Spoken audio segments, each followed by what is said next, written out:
Welcome back, our dear viewers. The joint press conference for Foreign Minister Sameh Shoukry and his Cypriot counterpart, Konstantinos Kombos, took place a few minutes ago. Foreign Minister Shoukry said that they both discussed the bilateral relations, the brotherly ties binding Egypt and Cyprus, the cooperation between both countries on many levels.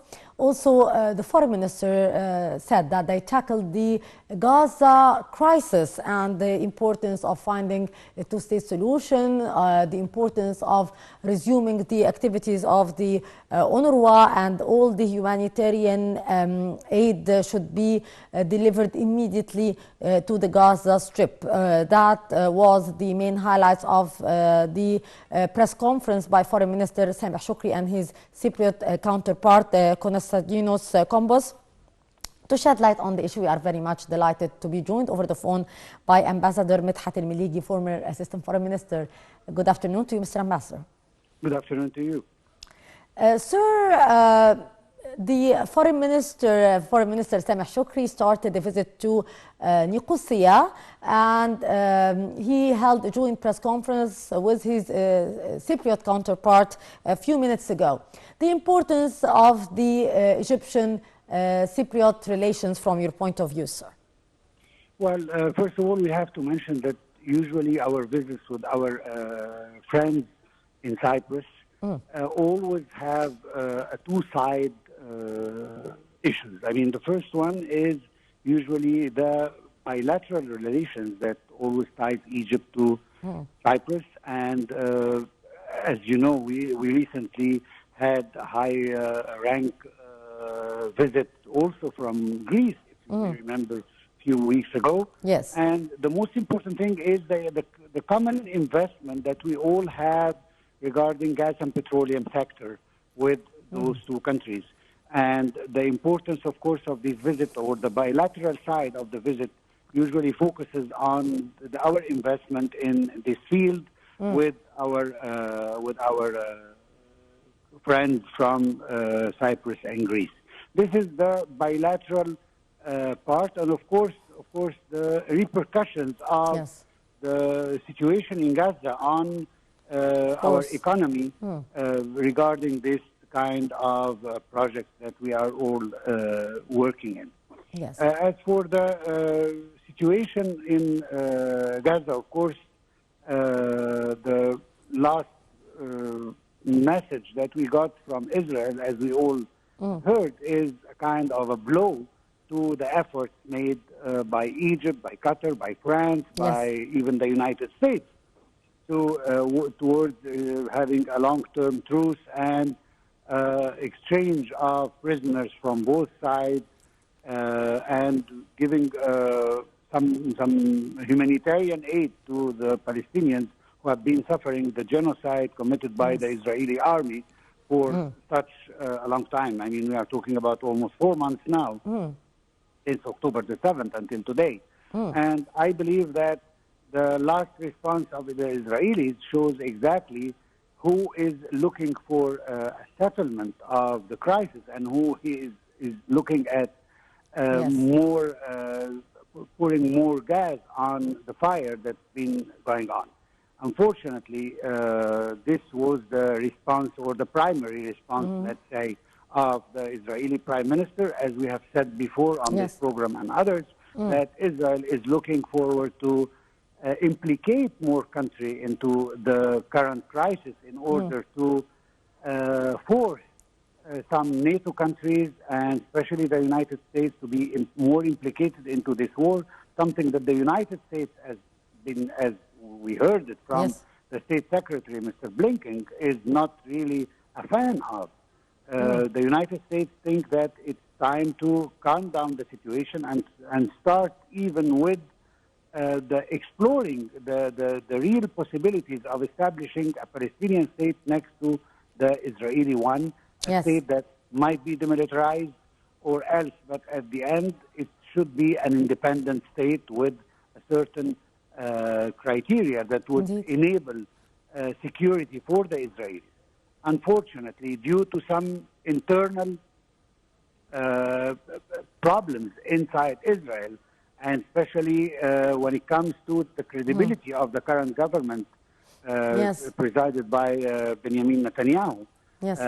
And the situation regarding the Israeli voters. This Yeah. government, according to many sources, have lost its credibility, and the government knows that the minute they will stop the war, this government is going to collapse. And they're trying to avoid this collapse by ensuring that more countries are going to be involved.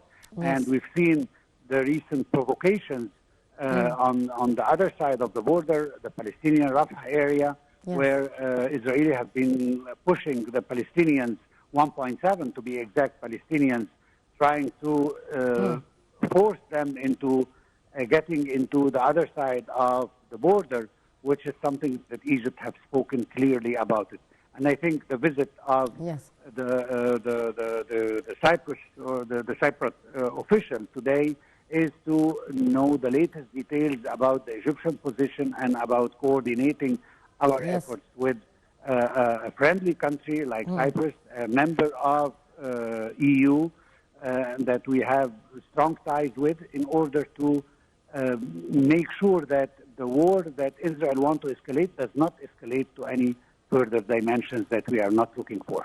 Indeed. Mr. Ambassador, also the foreign minister talked about the importance that the donors countries would continue to fund the UNRWA in particular for the sake of the Palestinians, and he said that the role of UNRWA is actually undiscussable. So how do you see the future of the humanitarian situation in the Gaza Strip, with the difficulties of entering the aid to the people in the Gaza Strip, and with the crippling role of the UNRWA by stopping the funding and the claims by Israel about this organization, sir?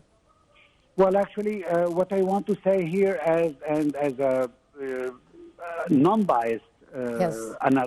analysis of the situation, it seems to me very absurd the current position of 16 countries led by the United States and Canada and Japan and other countries who have suspended their funds to the UNRWA. I mean, this is actually taking part side by side with the Israeli in the collective punishment of the Palestinians. Yes. We are talking about allegations that was never until today proven Yes. by the Israeli authority, or presented the evidence that there are real serious implications about those 12 members, as they mentioned them. And by the way, let's not forget that we are talking about an international and worldwide organization. Indeed. That comprise around 30,000 employees. And we are talking about 12 employees who have been allegedly accused by Israel that they took part in the 7th of October attacks, which is absurd. We are talking about 0.04% of the employees of this organization. However, this spurred an immediate reaction from those 16 countries led by the United States to suspend the funding of the UNRWA, while over 33,000 killed, most of them are women and children. Yes. We are talking about over 11,000 children have been killed. Yes. In the indiscriminate targeting of civilians by the Israelis, and this did not provoke any reaction from those 16 countries into taking any measures against Israel, which actually once again shows the double standard that is being committed by many of the NATO countries and the Western countries against the Palestinian cause, and just unproven accusations were enough for them to take a step to punish 2.3 million Palestinians, not just in the Palestinian territories such as Gaza and the West Bank, but even more in some other countries that they are treating with Palestinian refugees, such as Syria and Lebanon and all other countries where there are Palestinian refugees. Let's not forget that this is an organization that were created after the Nakba of 1948 to deal with the Palestinian refugees in first instance. And today, to see this reaction from the Western Bloc actually shows to which extent they are taking a double standard when it comes to Israeli allegation. Unfortunately, not even a proven one.